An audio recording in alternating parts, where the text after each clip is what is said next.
joke yesterday you sent was great, but I knew that one already. Yeah. I'd heard that. But you had a good delivery of it. Well, I was reading it, but I couldn't tell. Seemed like it was you know what? coming from Voice the heart. actor. Voice actor. Exactly. Hey, everybody. Welcome back to Real Estate Makes Us Drink. Brian Quinlan here from Daniels Real Estate. Brad Nickham from Nest Mortgage Group. It's a solo episode. It is. Is it solo when there are two of us? Yeah. Yeah. Well, it's, either way, we don't have a guest with us, so you get us today.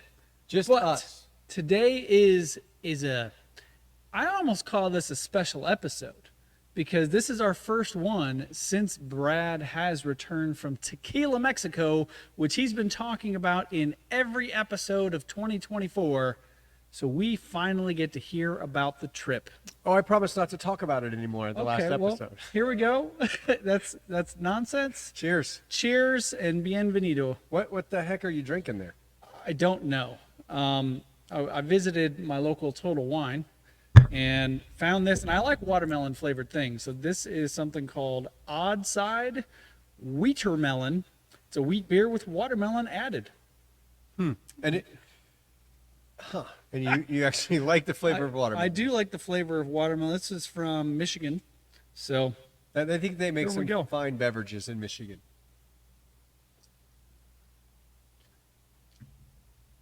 it's not great. The gifts of the orange beer. I still know. in there. You Well, can we'll switch that out. We'll if you see need if to. I can tolerate this for a bit. Hey, I squeezed through an entire gluten-free beer on the You show did. one time. That is Yeah. correct. Yeah, So I did bulimia afterwards though and got rid of it. we have a box that says tequila. You're going to talk about what that is. Yes, We have a cup, a mug, Cantarito. a cantarito of that says tequila on it. We got a new bottle of tequila. Is that a new book as well? Nope. Okay, No, I I've thought- been I rotating thought the that books was- every once okay. in a while. The new Great book glasses. though. If you want to learn about tequila, that's a great book. All right. Well, I don't know where to start. Well, why don't we start with what's going on in the market? Right Okay, now? 'Cause that's Fred, what people are here for. Yeah, Fred doesn't want to hear the tequila talk. We'll do this, then Fred can fast forward through He the can rest. fast forward. I do appreciate. We called out Fred on the last episode to have him research where something was located. He commented on Did he? on YouTube for where it was. He usually calls me after you put the show out. Well, Lets me know he watched it. thanks, Fred. As always. Hi, buddy. I'm kind of noticing something that's weird to me this show, and you probably don't notice.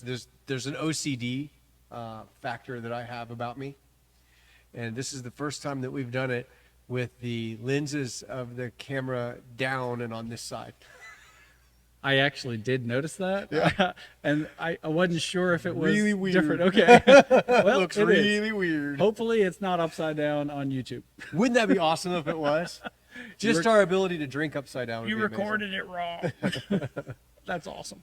So, All right, so you- today being recording day, August 15th. Correct. CPI info was released yesterday, today, something like that. Yeah, came out a 0.1% less than expected. So lackluster. Okay. Actually, today was a worse day. There was retail sales came out today, and retail sales was way higher than expected. So it I bought some things yeah, since last month. Somebody said it was Prime Day. Did it? Oh yeah, So I it could be. totally could see that. Although Walmart's earnings were another thing that came out really high. Well, you know, Walmart actually competes with Prime Day, and they throw out their own specials at that time. Yeah, I haven't bought some from Walmart in a long, long time. It's a thing. They still exist. I knew they do. I drove past their buildings. That's right. You got the warehouse out here. Yeah, I didn't drive past that one. So that's been all lackluster. What we're all waiting for right now is the next jobs report. Of course, PCE comes out August 30th. That'll hopefully show another little step down in inflation. But even if it doesn't, if unemployment continues to go up, which we all know it's going to, that's going to be, a reason why the Fed should act. Don't know that they really will yet, though. There's a piece of it that would make it seem political if they did something to help the economy directly before an election. So they've kind of talked about not wanting to do that. But the Fed has two mandates. Do you know what those two mandates are? No, sir. Really? You don't know those two I mandates? truly do not. Man, I thought you knew those mandates. Yeah. Their two mandates is one of them is to control costs, inflation, and the other one is keep the country at full employment. Okay. So one of their mandates is starting to fail. Yeah. So, I mean, think about 4.3 unemployment with the last BLS jobs report. And of course, when you watch those reports come out, the next month they always adjust the prior month to a different number. So they actually adjusted both prior months to higher unemployment. And then, so the 4.3 will probably be adjusted next month. So it's a, a sign that we've all been waiting for. We've known we've been in a recession for quite some time. When you look at GDP and you look at the other areas of the economy, there's been this thing, are we in a recession yet? Well, in the old terms of a recession, yes, but it's just now starting. So unemployment going up kind of gives a little bigger signal to probably not a soft landing, probably a hard landing. So we'll just have to kind of see what happens there. But So, when Fed Chairman Powell, I do know his name. Chair Powell, Exactly, Chair Powell. who when he- appointed Fed Chairman Powell as the, Oh my. Is it Obama? yeah, he's an Obama. Okay. So when he came out this month talking about, the economy, Last Wednesday. thank for you. us, yeah. And after his talk, there was a lot of anticipation towards September. Well, what happened is the reporters asked the same question 77 different ways. I remember you talking Like about they were that. going to trick him. Yeah, right. So, anyway, so there's anticipation towards September, possibility of, all those things coming together to lower interest rates. We, and you primarily, have said multiple times on this show that announcement does not directly affect interest rates, mortgage rates on homes, especially like the 30-year, which I think most people have 30. Here's a great example. Interest rates are now the lowest they've been in 12 months. Yep. But the Fed has not changed the Fed fund rate. So I say that because there's been a lot of talk in my real estate world about interest rates, and rightfully so, and people kind of, and I do this myself, looking towards September being, hopefully an even better time when rates will come down.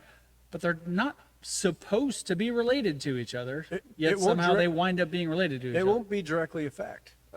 It's all about what the economy is doing because that's what bonds do. So if you look at what happened when we had this huge crash in the market, right? Now we've rebounded all the way out of it already. Today was another high for the Dow, which is All awesome. right. But if My you look, stocks appreciate that. they do. So is your retirement. So, before that, when the 4.3 unemployment came out, all of a sudden the bond market took a huge dive, Yeah. right? And interest rates fell to their lowest point this year. So what happens if unemployment comes out higher? Interest rates are going to come down. And if unemployment comes out even higher the next month, interest rates are going to come down, whether the Fed lowers rates or not. The Fed lowers the rate that banks borrow from the Federal Reserve for a 24-hour period of time. A 24-hour loan can't really affect your 30-year mortgage. True story. What it affects is anything that's adjustable. So prime, So my credit cards. your credit cards, your home equity lines of credit. Uh-huh. So adjustable rate mortgages can be affected. But 30-year fixed mortgages is about what the bond does. So I go back to this example. The highest rates we've had so far in the last 12 months were in the month of November. Okay. What did the Federal Reserve do in December? Talked about rates coming down for 2024. No, they raised the Fed fund rate another quarter in December of 23, Okay. yet interest rates My were bad, I higher wasn't paying in attention. November than December. Okay. It's one of those things where everybody can say they're connected, but look at what they do.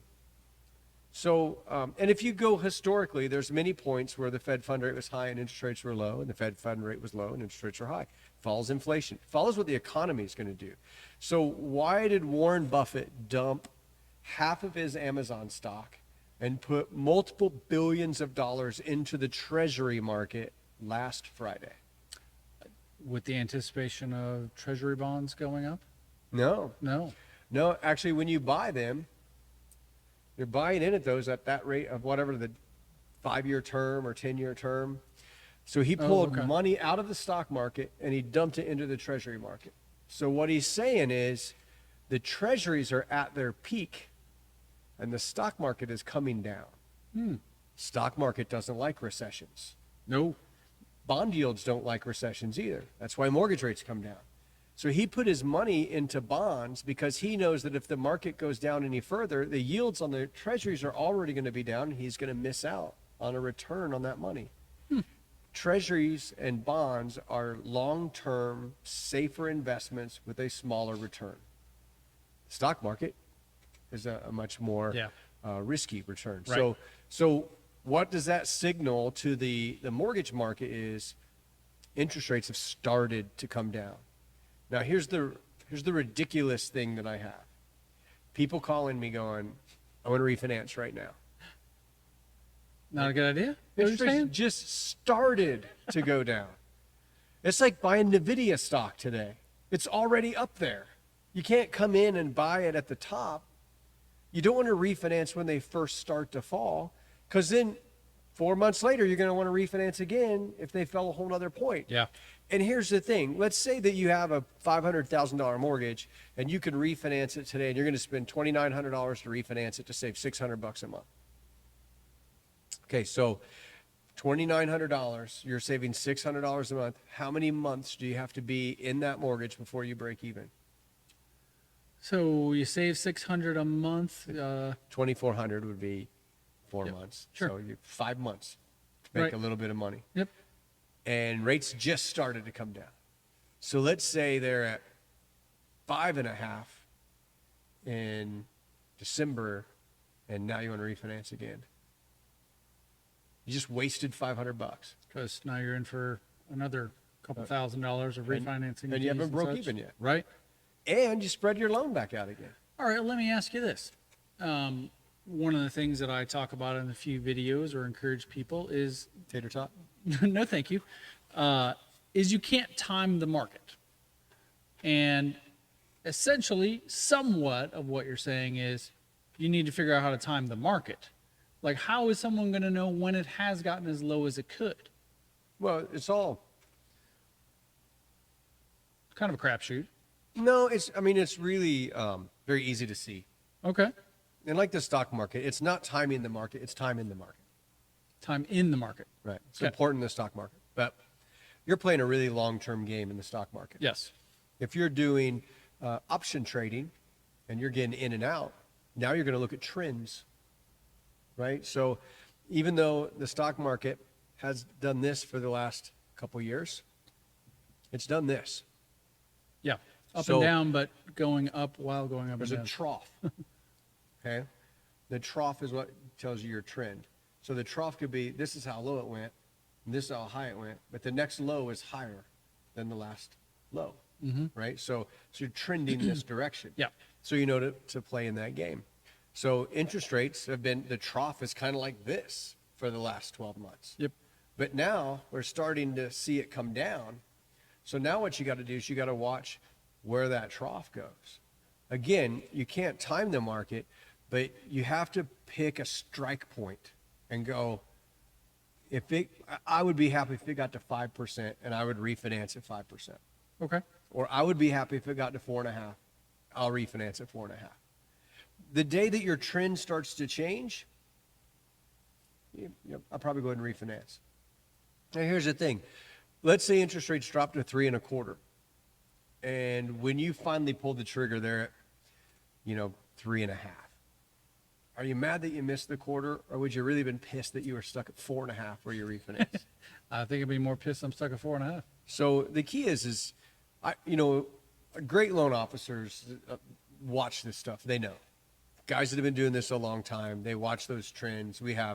It's not decisions that we make or I make. I'm watching 2 videos a day of a service that I subscribe to that's feeding me all of the information.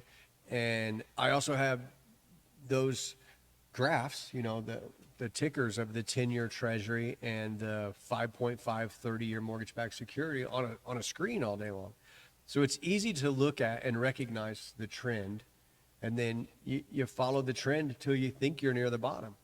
Again, let's say the Fed, let's say we have another Volcker moment.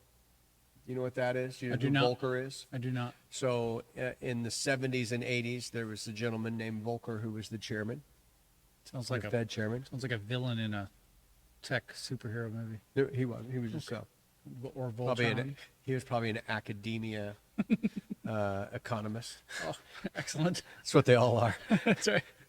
So Evil.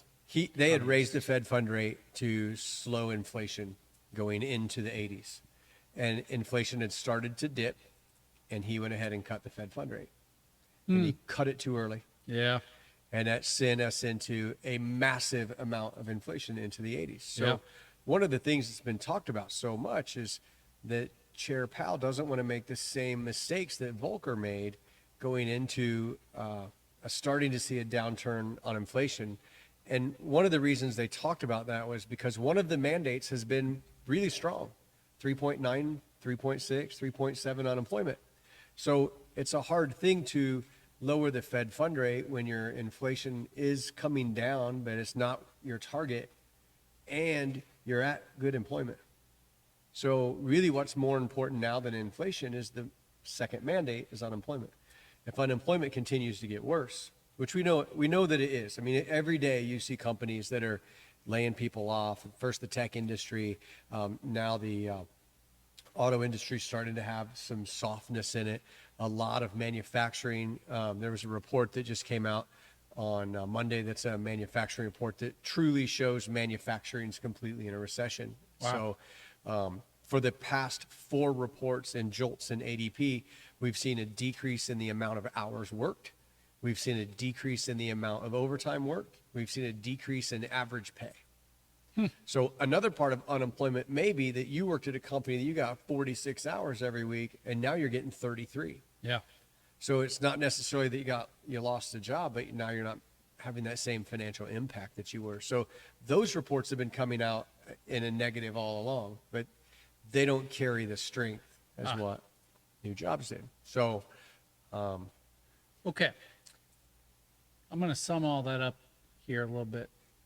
If you're in a situation where you have a high interest rate on a mortgage and you're thinking, I might want to consider refinancing, I highly recommend talk to Brad because he will look at your situation, work out the math that you probably aren't quite understanding.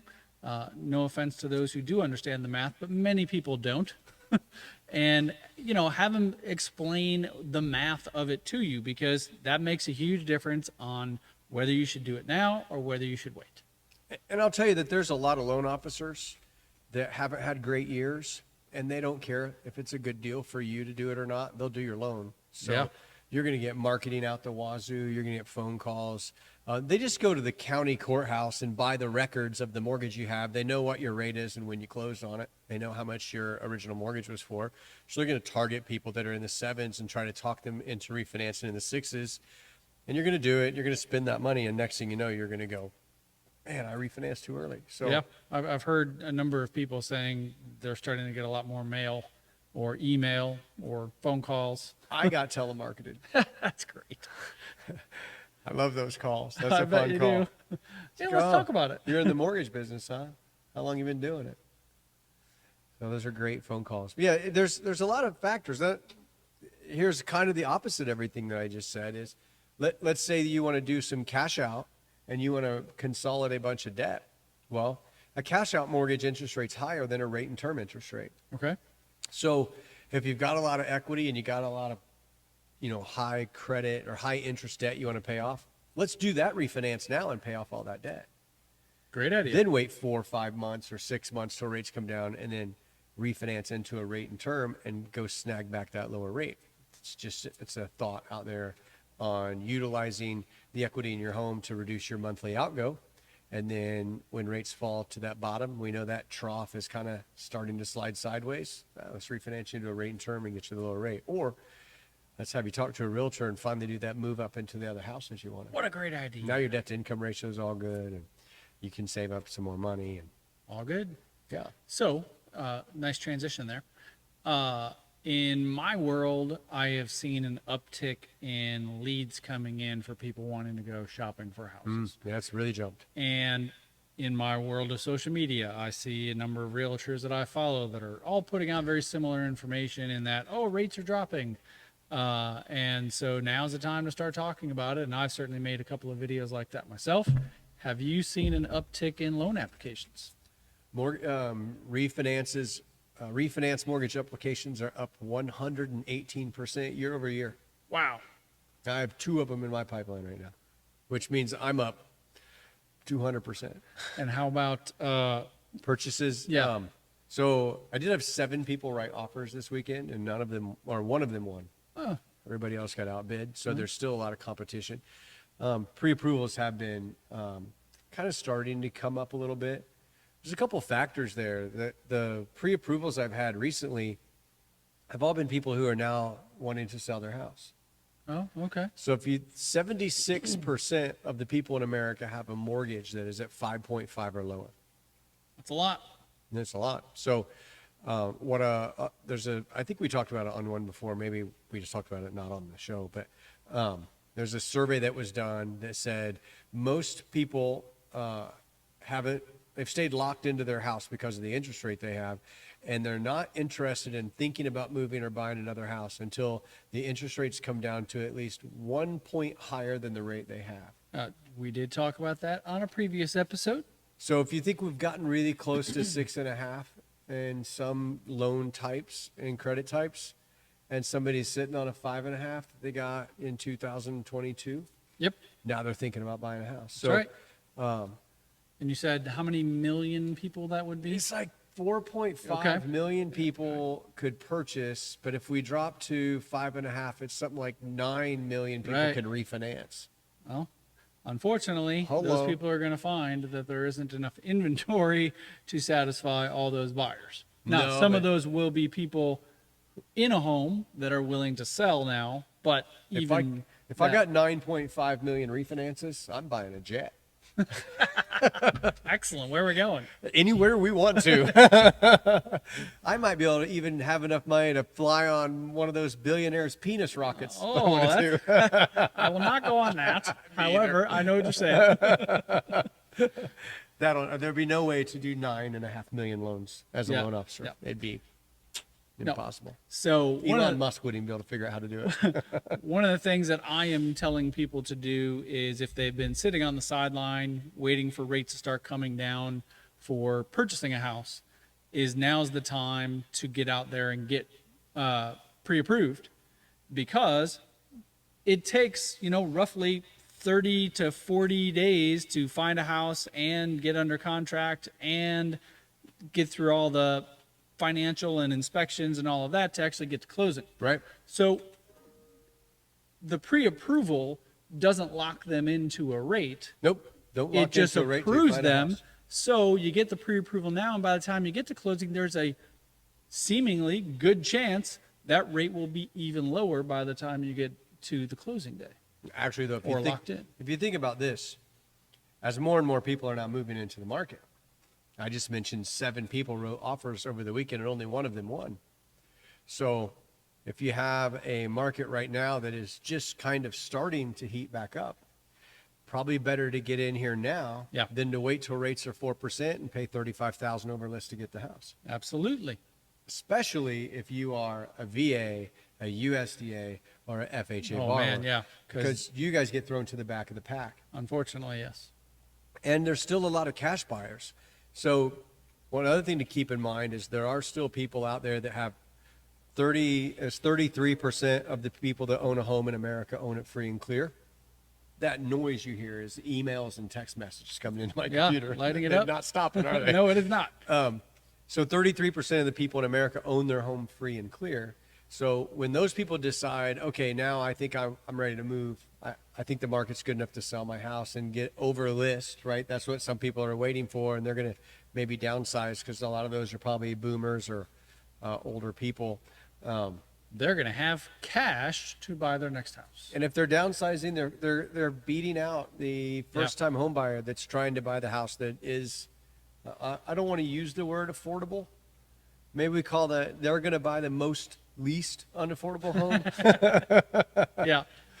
Because the affordability is still going to be a thing, Housing prices are predicted to continue to rise. If home prices have been high, they're staying high. We have beat it into the ground that prices aren't coming down. What's going to happen is, as more people get into the market and rates start to drop, you're going to see competition for homes ramp up, Yep. which is going to jack up the prices even higher. And then that becomes the new norm, and homes available after that are just higher. Do you think we're in a point in time right now where sellers and realtors are still pricing homes like 2021 and 22? I have seen a few, yes. The ones that are on the market for 45 days. Oh, well, there's a good, that's kind of twofold. Yes, I do believe some people have had their homes priced too high. I'm going to speak for myself. I've had a home for sale that I professionally do not believe was priced too high. I believe it was at market value. And ultimately, it went under contract less than what we had it listed for. Right. And that was market driven, I think. There just weren't as many people out buying houses because interest rates were It can be higher. location too. true. Location. I mean, to me, it had a really good number of check marks going for it. It was good location, decent school district, houses in good condition. It's just a matter of, and the agent who's working for the person buying the house, he's like, man, I've got homes, sitting on the market. Yeah. As just the way the market has been. Some of those, yes, priced too high. I actually dealt with one of those down in Bloomington. It was just priced too high. Then sometimes it's on the market for a really long time, like let's say 15 days. Yeah. And then when your buyer goes to buy it, isn't it odd how it always ends up with like 4 offers on the same day? Oh my gosh, that happens to me so often. It We happens finally to get to a everybody, point yeah. like, oh hey, yeah, it's been sitting there for 21 days. Let's go make an offer. Oh, there's 3 others. Oh. Yeah.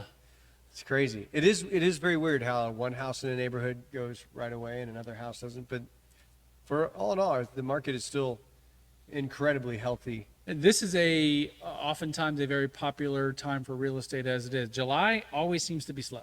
It's a weird kind of end of summer, 4th of July, all that kind of stuff. People getting ready to go back to school.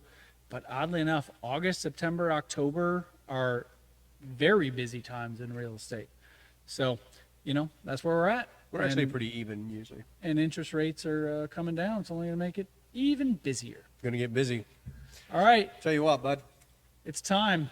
this is going to be a treat. Fred, we are switching to tequila talk. This is Just going to be so a you're treat aware. for you. Oh, it's going to be a treat for me, he says. So let's start with these fancy glasses, which came out of this box here. Yep. You have invited me and some others to a tequila tasting. Right. And you've purchased these cool tequila tasting glasses specifically for this. Yeah. I've had a lot of people ask me about doing like a tequila tasting and explaining some of the process. And I know a little bit about tequila because I like it so much. So we're going to do a tequila tasting on Friday with a group. And I thought I'd get the right kind of Dude, this is great.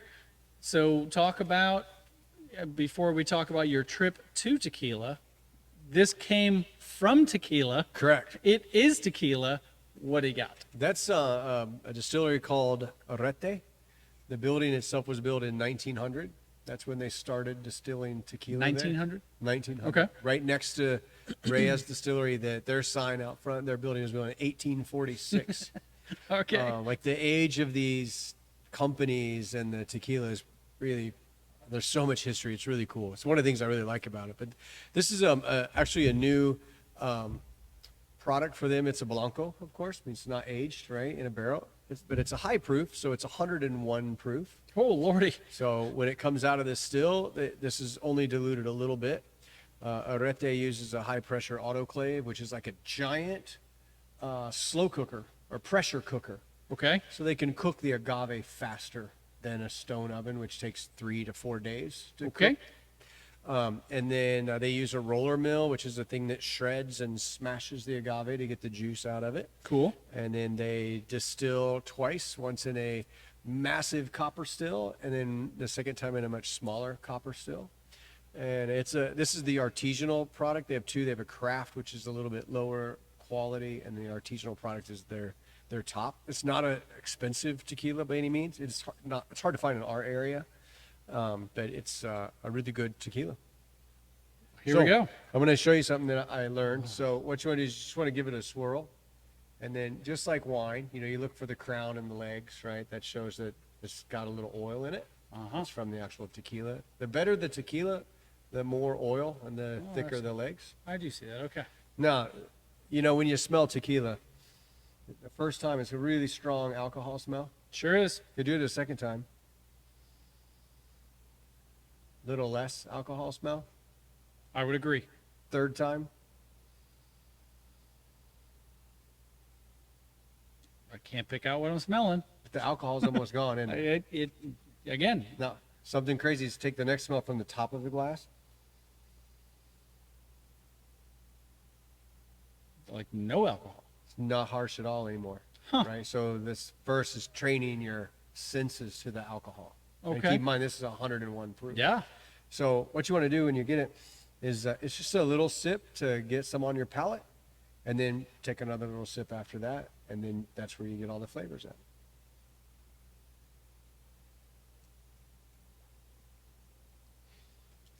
Kind of a burn because it is tequila. But for 101, that's pretty not, crazy, isn't not it? like overly burning. No.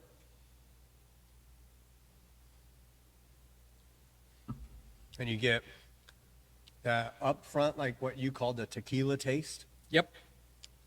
If you taste cooked agave, which we got to do right out of the autoclave, that's the flavor that you taste. That's the fruit that you taste. Okay. But you probably also notice like a pepper taste, like a really peppery. And then there's a little bit of a citrusy hit on the finish of it. No, that was the watermelon. The more you do that, the more you get that citrus. Okay. And after a little while, you actually will get like a little bit of I don't want to say orange, but like orange peel. Like the taste of the smell of when you're peeling the orange. Oh, that's such a great smell. It is, and you get that taste.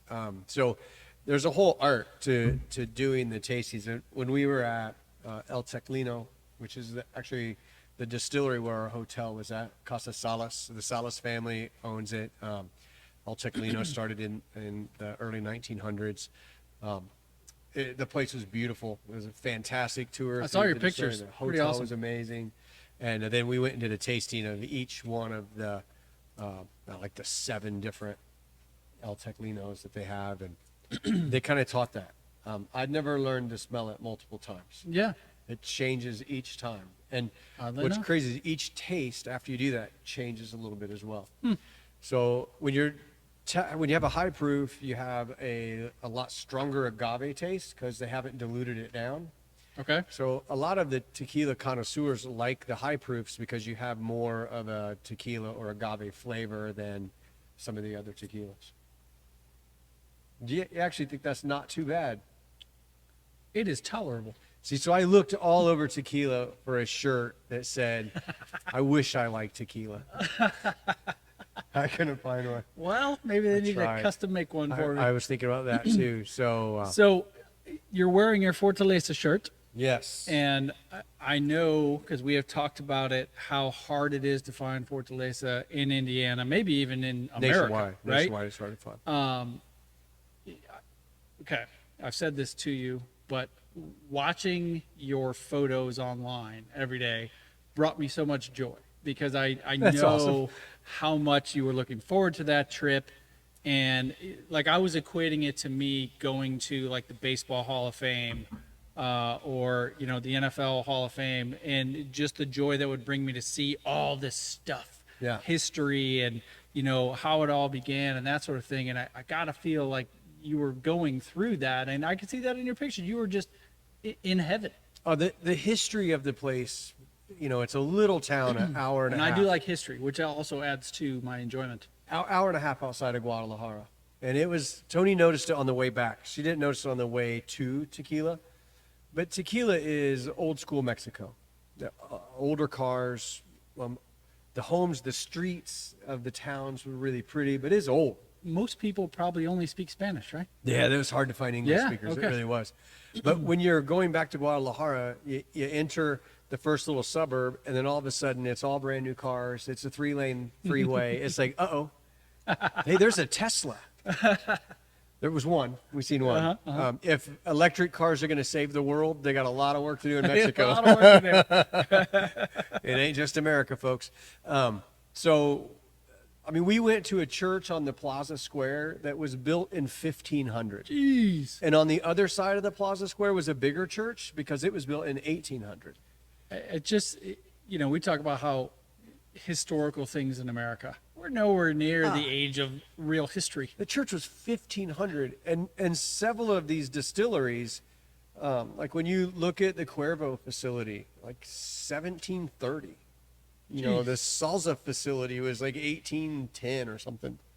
So the age of these, the roads and the town, and you had this massive amount of history, really did make it awesome. And we did get to go to Fortaleza, which ranked the #1 tequila Or as distillery. they call it, Los Abuelos. Los Abuelos is actually the tequila that they sell in Mexico. And the distillery's name was Fortaleza. Okay. But when they sold Los Abuelos in America, there was a rum company that already owned that name. They sued them, and Guillermo changed the name of all the tequilas that are brought to America to Fortaleza. But a little extra thing he does on every bottle, and there's a whole room dedicated to this. Every bottle has the Los Abuelos logo painted on the glass and then covered up with the Fortaleza label. So that was kind of his middle finger to, Absolutely. you know. So if you have a Fortaleza bottle, you tear the label off, it'll say Los Abuelos inside. There you go, if you're holding on to one of those bottles. So, but their tour was amazing. The grounds, they had a miniature Golden Gate Bridge that went out to this island with a gazebo on it. I think there's one of the pictures. There's the behind us has master that. distiller from Fortaleza. We drank in a cave that's a original cave on the property where the bats Super cool. live. It was, Where the bats live. Is it like, do you see them? Are they hovering we over seen you? a bat. Yeah, we seen a bat when we went in there. But there's lots of the cave we didn't go into. Okay. And we just went into this area where there's a bar. But the bats are what pollinate the guano. the cocoa. It's what comes out of the top of the agave, and that's what pollinates them. So, and the bats are becoming extinct because they don't let the agaves grow that long anymore. Some of these tequila brands that we make fun of are using 3-year-old agaves instead of letting them grow to 8 years to do that. But Killing the bats. they are. So, but it was an amazing time. We had, and my wife, who's not she's not sitting on the front porch sipping tequila with me every day. I was curious about that. But she really enjoyed that. First of all, the tequila we drank is like this. It's not like drinking Rock Gut Casamigos or Jose Cuervo. It's really good. Has a great flavor to it. It's harsh because it's tequila. It's not supposed to be smooth like people say, but a great flavor profile. And then she's a history nut, so reading some of these signs that are there, one in Spanish and one next to it in English, and you 1730 years. There's this one old building that's all fallen down and trees are growing in it, and it's an old distillery that's been closed for years, and the ones around it were all built in the 1800s. So you're looking at these walls and you're thinking that's probably from the 1800s. Yeah, right. So it's pretty impressive. So if you like tequila, taking a trip there's worth it. It's very inexpensive. Things were very cheap there. Yeah. Well, let's get into that. So, on a previous episode, I asked if you had money set aside to purchase your many bottles that you were going to bring home. How many bottles did you bring home? Well, I left there with 10, but I ended up with 9. What happened to the 10th one? The most expensive, hardest one to find, Fortaleza Añejo, which here costs $300 or so online, was like $79. Something pierced the airbag that it was in, and it must have got hit by something and broke. So sad. Yeah, the hardest one to find. I know. Like I could have called somebody and got an Arete 110. We got the opportunity to meet Alan Taylor, is the owner of a new tequila at Romanos, and he is actually shipping me tequila to try out of the new Lot 5. What? So we'll have it on the show. We'll try and Sweet. talk about it. I have people that I can call to get some of the bottles, but Fortaleza, I don't know why I didn't think about it until yesterday, but my wife's first cousin, I wouldn't say niece, but it's first cousin, lives in San Diego. Okay. So I messaged Lisa last night and I said, hey, look, Fortaliza's in your area more than anywhere else in the country. Oh. She's like, a friend of mine owns a bar, another friend's a liquor rep. I'll get it for you. Dude, So- Lisa, way to go. Yeah, we're going to get hooked back up, hopefully. I mean, it's still hard to find there, too. Said Lisa, right? Lisa, yeah. Thanks, Lisa. So, so we had 9 bottles. I brought back Fortaleza, Repo, and Blanco. I brought back Cascaween. We went to Cascaween. That was a private tour. Old school way of doing it. The third, number 3 distillery in all of Mexico. And then Rete, we brought back a couple different bottles of theirs, too. So. Kind of place that you would go back to, or you've been there once and you're Oh, good? no, I'm ready to go again. Okay. So the crazy thing is there's 250 distilleries making over 2,000 brands of tequila. Wow. So we went to Fortaleza and Cascaween because they're very hard to get into. So we had some help getting us tours there. But there's some other ones, like I can name off the numbers, but there's several right in Tequila that we just didn't have time to go. You did like a 2-hour tour. So you and you get samples. their samples are like 2.5 ounce pours, so And you mentioned that one of them you had, was it 4 or 5 six samples? 6 at Arete. Oh gosh. After we had 3 at Fortaleza. And so Guillermo, the owner of Fortaleza, is a dog person, and his house is up on the mountain looking over the place. And they're like, he has 15 dogs living Oh in my the house. gosh. Like he rescues them, but he had a golden retriever named Sandy that was with him all the time. So when Sandy died, Sandy's actually got her, she's on one of the bottle labels. Oh, nice. And then there's a taco stand called Sandy's Taco Stand. And then there's a little bar where you could buy drinks. The grounds are so beautiful. Like we have corn as far as you can see, right? They had blue agave as far as you can see on the mountain. So it's like really cool looking, So we thought, well, we'll hang out here, we'll eat and have some drinks. We met these guys from Italy who had came to Fortaleza, and they helped us. They spoke Spanish, Nice. or at least Italianish. Yeah, well, It blended they're together. pretty similar.